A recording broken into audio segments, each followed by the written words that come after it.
A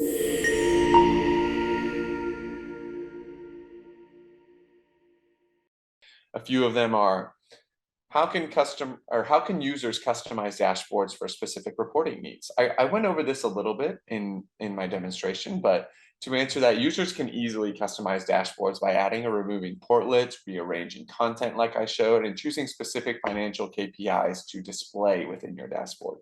This flexibility ensures that the dashboard aligns with their unique reporting requirements. See, I'll do a couple more FAQs here.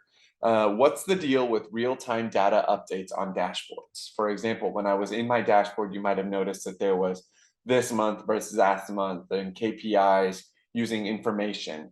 And I want to stress here that the answer is that real-time updates on dashboards provide instant visibility into financial metrics, empowering decision makers to respond promptly to changes and maintain better control over the organization's financial health.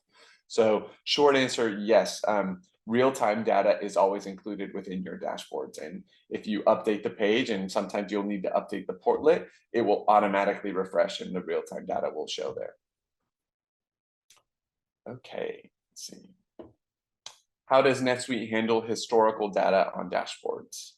NetSuite retains historical data, allowing users to access and analyze it through the dashboards. This capability supports trend analysis and historical comparison.